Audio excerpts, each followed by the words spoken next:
What's going on YouTube? This is Anshul from Orange County Performance back today with another video, and today we're leading two Division I athletes through a prehab workout designed to get them prepped for an NBA style workout later today. So let's get into it. So we'll be starting with our patented ankle series, focused on getting these guys active through all of their muscles that control ankle dorsiflexion and plantar flexion. So we're gonna jump into some just normal calf raises on a slant board, 2 up, 1 down, controlling that eccentric. Just waking up the Achilles tendon and gastroc, and we'll get into some soleus movement a little bit later. But right now, we're just focused on getting those things a little bit active. We're gonna go 6 on each side, and then we're gonna switch. We're gonna get into our tibialis raise. We got a little tib bar right here.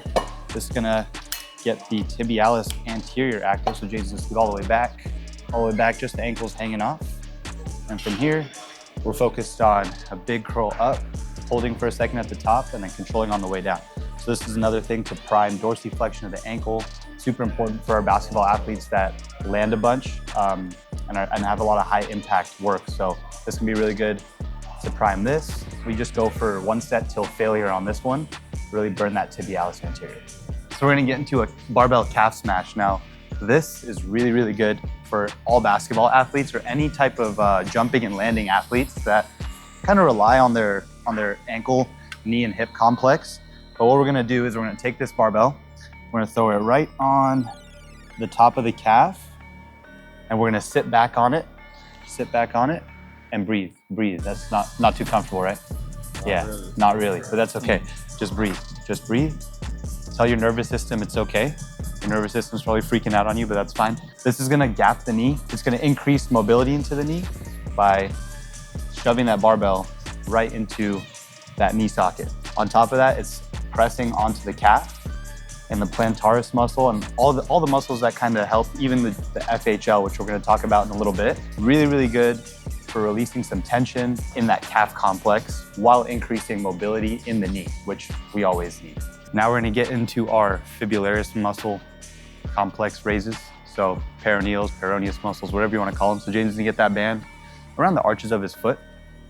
And what he's gonna do is he's gonna walk out as far as he can. He's gonna pick up this weight just to get some extra resistance in there. Now we're gonna keep all 5 toes down. Big toe is gonna stay down, but we're really mainly pushing off our ring and pinky toes here while he lifts up. And he's gonna feel that. I like a normal calf raise, but he's also gonna feel it on the outside where those fibularis muscles, peroneus muscles are. Another really good way to prime the ankle for some 3D plantar flexion movements that we're gonna get into later. We're just gonna get 1 set of these until failure, till that outside leg is burning, and activate it. That's what we want, all activation right here. So now we're getting into a posterior tibialis raise. So what he's gonna do, squeeze the heck out of that ball with his heels, hold the weight obviously for some extra resistance as always, and then get up on the balls of his feet, again, while squeezing those heels as hard as he can. Posterior tibialis controls plantar flexion and ankle inversion. So again, prepping for those 3D ankle movements that we're gonna hit as part of his prehab.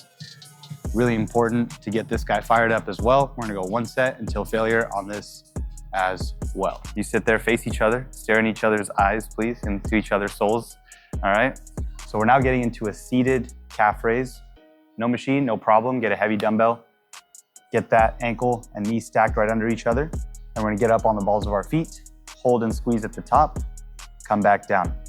Bent knee position is what activates the soleus muscle.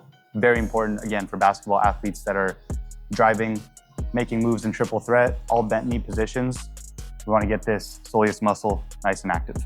So we're now gonna get into a 3D plantar flex movement. It's gonna be a nice isometric lunge with a pass. So you're gonna be up on the balls of your feet, and we're gonna pass this kettlebell back and forth while maintaining that plantar flex position, and all 5 toes smash into the floor. This movement targets so many of the muscles in the ankle calf complex, including the gastrocnemius, soleus, the posterior tibialis, and the FHL muscle. The FHL muscle has now been getting a lot of attention because there's new studies out showing that increasing strength in this muscle will increase cutting speed and decrease ground contact time while producing more power. So super important for all of our athletes, football, volleyball, basketball, that do a lot of cutting stopping on a dime, pivoting, lateral movement, etc. So this is gonna be an amazing way to stabilize the ankle complex while working all of those muscles. So we're gonna get into some A skips and C skips. A skips, we're hopping and driving that knee up and down the whole time, okay? And then C skips, we're just opening it up and down, up and down. All right, guys, so we're gonna get nice A skips and C skips all the way down, all the way back. Make sure we're stiff on the ankles and we're reactive off the ground, all right? Let's run it.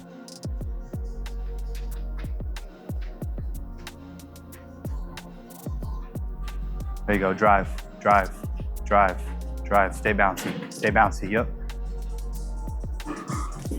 Up and out, up, up, get out, up, get out. There you go, good, good, good. One person's gonna be doing a kettlebell weight shift. We'll be dropping one knee down, heel and knee in line with each other the whole time. Chest is gonna face forward. We're gonna pop the glute to get the knee out, and we're gonna shift. And we're gonna hold this for 5, 4, 3, 2, and 1, and return back to center. We're gonna go 5 times each way. All right, so Hugh, go ahead and start with that. Jaden, let's get the hip traction. 1, 2, 3, 4, and 5.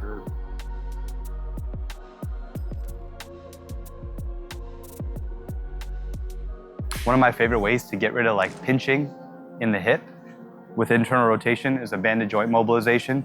It actually activates the deep obturator muscles that control rotation of the hip, the deepest level, and stabilization of the hip.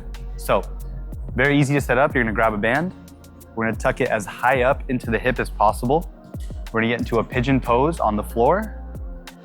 Perfect. And from here, I'm gonna add some pressure into that hip.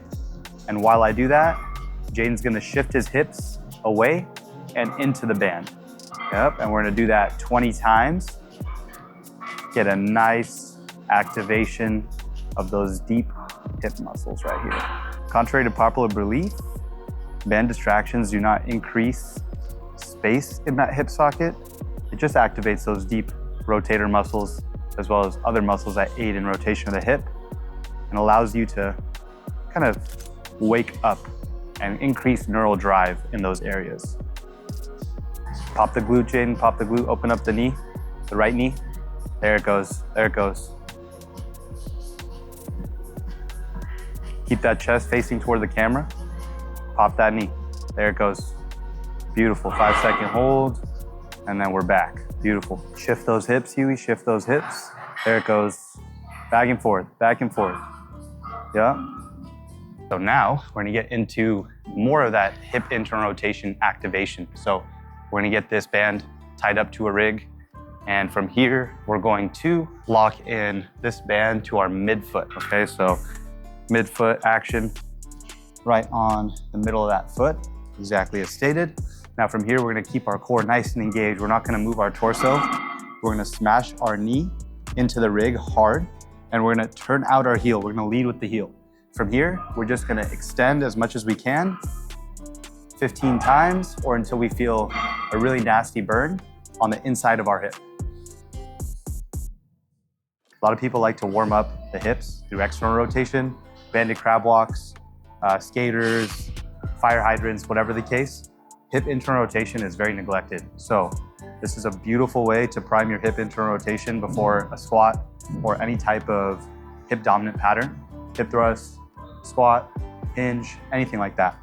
Internal rotation of the hips is where power comes from. We go internal to external rotation. That's what you get when you jump. It's what you get when you hinge, RDL, and come up. So it's really, really important to prime this movement as much as we can. We're now getting into our hip series. So with this movement, Jaden's gonna throw that band right above the knees. We're gonna sit in like a quarter squat. There it goes, tall chest, and we're gonna keep our feet rooted into the floor, hips not gonna hike, and we're gonna slowly chop our steps. Yep, and we're gonna go for 15 steps this way, 15 steps back, and then we'll get into our skaters. Keep those pinky toes involved, don't let them float. Let's get our skaters going. Big first steps, where we're swinging our feet to the outside. Big first steps, using that glute medius, along with the other glute muscles like the TFL, aids in abduction, getting that nice, big first step, keeping that tension all in the glutes the whole time. And then we're gonna go backwards with the skater walk. Again, just to get that 3D hip movement. We're rooting one foot into the floor hard. All 5 toes are gonna be planted through the floor. And we're not gonna hike our hip. We're just gonna open up our knee to the outside with the band, keeping that tension in our glutes. You should feel it on the rooted side and on the working side, all right? So let's get 15 of those, and that'll complete our hip series. Our hip series that we do here at Orange County Performance has been one of the biggest hits with all of our clients. We have around 55 basketball athletes that currently train with us, and every single one of them has responded so positively to this hip series. It takes some pressure off of the knees, it activates the glutes in all planes of motion, and it just helps with being stable in so many different positions. So hip complex being fully mobilized, open, and now stabilized, we'll be ready to jump into our isometrics to get these tendons now primed as we did with the muscles. Let's get our calf isometric. We're gonna get our midfoot and our toes down, okay? So with our midfoot and our toes down, that means the knuckle and the toes all down through the rig. Now from here, what we're gonna do is press as hard as we can and move that rig, right? But you guys are gonna be going against each other so the rig won't move. But the big key to this is to increase Achilles tendon stiffness, increase collagen alignment, because the collagen fibers of our tendons, when they are injured, they don't fire and pull in the correct line. So this is one way that we can remodel the collagen fibers in the tendons, and it's a sustained load. It's a known sustained load, not unsustained where we're jumping, landing, and the forces experienced on our body are gonna be 7 times our body weight. We don't want that. This is a way to keep our Achilles tendon very, very healthy and increase that stiffness to get up off the floor quickly and safely. So right here, Jaden's got his midfoot and his toes down. Let's get that midfoot a little bit more down, Jaden. So walk forward a little bit more. Right there, press that into the floor. There you go. Now all 5 toes and that midfoot are gonna be driving. Go ahead, guys, go ahead. Yep, so now you're gonna see that tendon stiffen up right here. Calf complex is working, and we're holding that. So we're gonna get 10 single leg hops. As soon as we prime that tendon, we're gonna be toe off. We're gonna get 10 single leg hops. Go ahead, guys, on that left foot or on that right foot, whichever one you worked.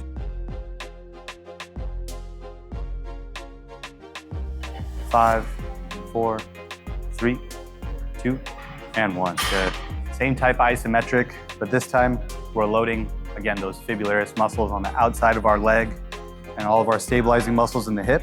So we're gonna get our shoulder down and drive as hard as we can, blocking out that ankle and that knee. And we're just gonna keep that pressure all in the outside of our foot. And we're holding this for 20 seconds. Drive, drive, drive, drive, drive, drive, drive on the outside of that ankle. See that stiff tendon, stiff ankle. I'm hitting it pretty hard. It's not moving. That's exactly what we want, as well as all those outer fibularis muscles, calf complex, all working. Good, good. 3, 2, and 1. Good. Other side. And let's go. Drive, drive, drive, drive, drive, drive, drive, drive, drive, drive. Good, Jaden. We're just gonna get 10 lateral hops. Stabilize that newfound stiffness in the tendons. Stay on the balls of your feet and push across. All right, let's get 20 of those, 10 each way. We're gonna get into our Copenhagen plank. So from here, we're dropping our pad down about foot's distance away when your foot is fully extended from the bench. So we're gonna both get down. Let's go, Jaden and Hugh, get down. This is gonna activate all of our adductor group. There has been some studies that have shown that this Copenhagen plank is actually the best way to activate the adductor longus muscle. So really good for basketball players because they move in the lateral plane, frontal plane so much. So very, very important to, let's get up, boys, let's get up. It's gonna also activate our obliques on the bottom side. So hike that hip up, good. And then those adductor groups. So that system right there is the anterior oblique system. Really good for rotation through that front plane, transverse plane as well. So we're holding that. Get up, get up, get up, get the hips up, get the hips up. Keep breathing too. Keep that core brace. Good, we'll go 5 more seconds. 4, 3, 2, and 1. Let's go ahead and switch. Copenhagen plank is one of the staples in our programming for our athletes because it helps so much with, again, tendon stiffness and hip health. The adductor group stabilizes the pelvis, and in particular the sacroiliac joint, the SIJ that people talk about all the time. So if you have one-sided back pain, this is gonna be something that's amazing to add into your rehab program. Get those hips up, boys, those hips up. So this star plank is gonna be really good to activate our abductor and our glute complex. So go ahead, Jaden, we're gonna get up on our inside foot, outside blade of that foot. We're gonna get up nice and tall. Again, we're working those obliques and the abductor complex along with our glutes. Really, really, really good for hip health, lateral leg strength, and so many other things. We're gonna get into a single leg wall sit. So a single leg wall sit is one of my favorite movements to get that patellar tendon nice and strong. Number one, because it's more advanced than a normal wall sit. And number two, we know that load on one side of our body can help mitigate risk when it comes to single leg jumping, single leg landing. So we're gonna get into like a nice, not 90 degree, slightly above 90 degree setup here, where we're putting our other foot out or just floating in the air, keeping our core nice and engaged, and we're just holding, keeping that knee stacked right over the toe and holding. You're gonna feel your patellar tendon kind of light up. You can even hold it and feel a little bit of creaks in there, that's fine. That's that tendon remodeling itself, which is the benefit of an isometric. Get those tendons to remodel itself, get stronger, and eventually get them so strong that you don't have knee pain anymore. Get into a nice plantar flex lunge position right here, chest tall. So what I mean by tantrum is I'm gonna sit here and I'm gonna hit his body all around that point, increase that stability all throughout his body. Keep that core. Yes, heels up. Keep that core engaged, tight, tight, tight, so that these hits this way, backward, forward, sideways, do not bug you. There you go. This is one of the staples in pregame or pre-workout. Those stabilizing muscles working. 5, 4, 3, 2, and 1. Good. We're gonna get into just one set, low volume on game days, practice days, hardcore workout days, just one set, decrease volume, but we're gonna increase that load for that one set. So we're gonna do a hip thrust isometric. So all that means is we're taking our glutes, which are our biggest hip stabilizer, and we're gonna activate them through an iso bridge, or like a glute bridge hold. Hip thrust is pivotal for triple extension because we get ankles, knees, and then hips, a triple extension. So this is that third part of that triple extension. So we're gonna get 8 reps, 7, and now our big hold, 20-second hold, big brace in that core. Your core and pelvic floor are tied together. So letting that breath out, depressing the rib cage, squeezing the glutes up is what's gonna get that complex to work. On the way down on this, it's extremely, extremely important to keep your rib cage neutral with your back, get all the way down and back up. So we're gonna get into an anti-rotational chop for some rib cage stabilization, activate our obliques. So what we're gonna do is we're gonna take a rope, extend it at its furthest setting. So the key is to stay on the balls of your feet, get the rope fully lengthened with both at the end of each attachment, one overhand, one underhand grip. We're gonna come out and we're flexed on the balls of our feet. We're gonna keep our torso nice and neutral while we pull and while we control this weight on the way back. You're gonna feel your obliques light up, and then we're pulling right back again and then holding. Super important, keep that rib cage nice and neutral the whole time. We get some max effort landings. So now we've primed the whole entire ankle, knee, and hip complex. We're just gonna get some landings. So Jaden's gonna drop off. We're gonna focus on getting toes first and then midfoot. That was a little rough of a landing. We're gonna land nice and soft, not nice and firm. Nice and soft to absorb force. So toes first and then into the midfoot, like a wave. Toes to midfoot, toes to midfoot, all right? Oof. And we also wanna use our hips. So when we're landing, we wanna use our hips. So from here, when we drop, we throw our hips back and it's toes to midfoot, all right? Toes to midfoot. A little better. How'd that feel? Fine, felt fine. Soft like a ninja, soft like a ninja. Now try to make noise. A little better, you, a little better. A little less of a knee bend, more of a hip goes back, all right? Toes to midfoot. Nice, Hugh. That was really, really good. Thanks for tuning in today, guys. It was a pleasure working with two UC Berkeley athletes out here. Looking forward to them next season when they actually start playing. But for now, bodies are feeling good, feeling primed for our workout that's gonna come later. You guys working out with an NBA trainer. It's beautiful, good stuff. So thanks for tuning in, guys. If you like this content, subscribe, comment, like, whatever you guys wanna do. Ask questions, we're here to answer it. It's all for you. So thank you again for tuning in, and we'll see you next time.